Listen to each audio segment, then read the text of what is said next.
Baik, nama saya Andi Lau. Saya salah satu anak kandung dari Bapak Joni Hendrik Lau selaku pemilik lahan di Kelurahan Alat SD Negeri Teno yang sementara ini telah dibangun oleh pihak pemerintah kota.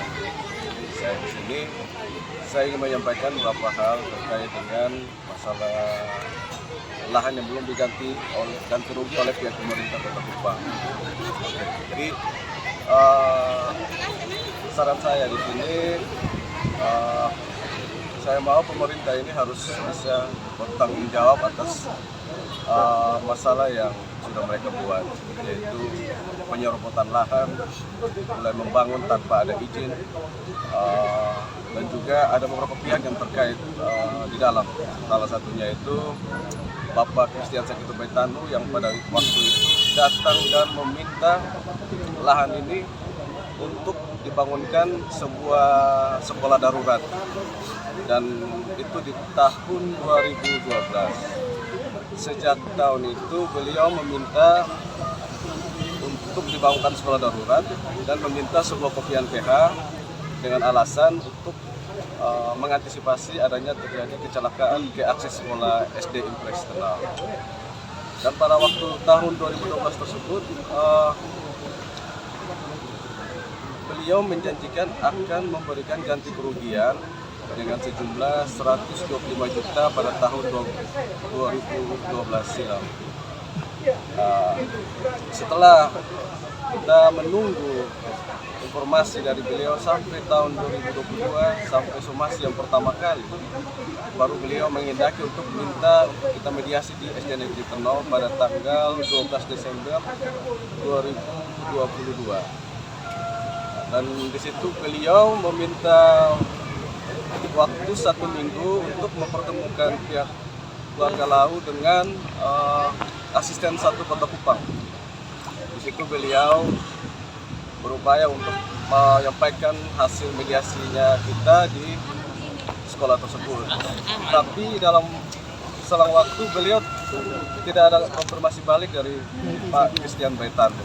Kita menunggu, ternyata tidak ada informasi bahwa pertemuan berikut harus di mana, tidak ada sama sekali. Maka kami somasilah yang kedua. Somasi kedua itu pihak pemerintah sempat kita bertemu dengan Kasubag Hukum atas nama Pak Yandri Raja.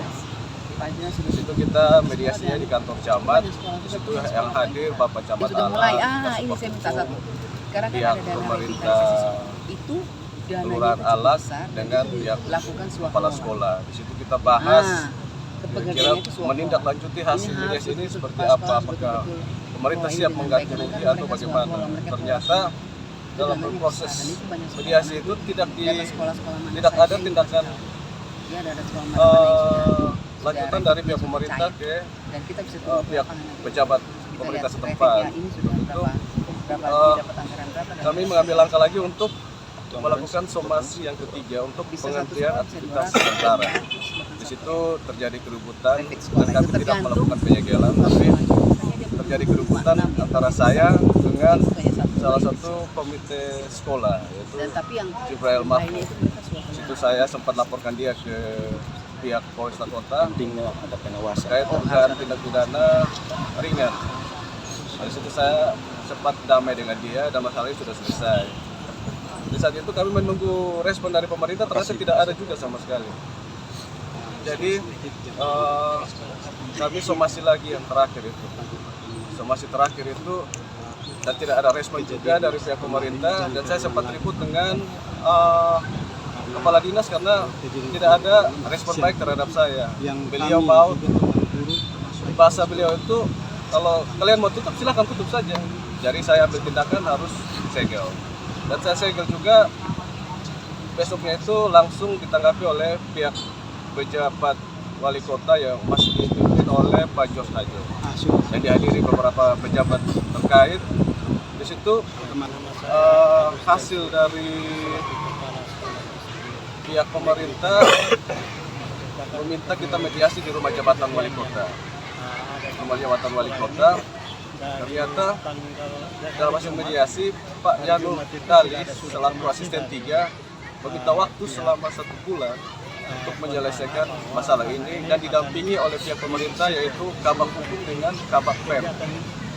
Di situ bersama-sama mengurus sertifikat sampai terbitnya sertifikat untuk melakukan ganti kerugian. Akan tetapi dalam proses pengurusan setelah berkasnya sudah lengkap, tiba-tiba pihak pemerintah tiba-tiba menghindar, tidak ada respon balik terhadap kami sebagai pemilik lahan. Jadi kita berpikir ada apa sebenarnya sampai pemerintah ini tiba-tiba menghindar tanpa sepengetahuan kita, tidak ada koordinasi. Jadi kita sebagai pemilik lahan kita kecewa karena janji yang disampaikan oleh pihak pemerintah ini seolah-olah hanya menipu kita sebagai pemilik lahan. Tanggung jawab mereka sama sekali tidak ada.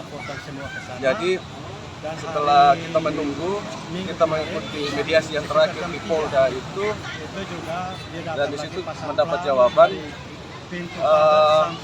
akan sama-sama mengurus sampai selesai. Tapi dalam perjalanan kita menunggu tidak ada hasil sama sekali. Jadi kita menunggu dari tahun 2023, 2024 sampai 2025 yang sudah ada pimpinan pejabat wali kota yang baru. Kami berupaya memohon kepada pihak pejabat untuk tolong membantu kami sebagai masyarakat kecil ini soal lahan kami yang dirampas oleh pemerintah, tolong diselesaikan. Kami bukan pihak-pihak yang sebagai penjahat atau merusak masa depan anak-anak, tapi pemerintah sendiri tidak ada etikat baik. Kami saja datang dengan secara baik-baik. Kalau kami tidak melakukan penyegelan, siapa lagi yang mempertanggungjawab soal lahan? Jadi kami mohon Pak Pejabat, Pak Wali Kota, Ibu Wakil, dengan pejabat yang terkait, tolonglah periksa kasus ini kembali, karena mungkin saja ada intervensi antara pimpinan pejabat yang terlibat di dalam, bisa sama-sama kita duduk diskusi sama-sama untuk selesaikan masalah ini. Baik, dari saya Andi, terima kasih. Penuntutan berapa besar yang harus menjadi ganti? Belum ada, dari pihak kami keluarga, kami tidak menuntut yang sebesar-besarnya, tapi tolong bertingkat baik lah. Dan pemerintah harus siap menyikapi ini untuk menyelesaikan masalah, daripada ke depan lagi kalau tidak terima lagi, jangan sampai ada masalah lebih besar, lebih baik kita antisipasi itu untuk keamanan anak-anak di sekolah.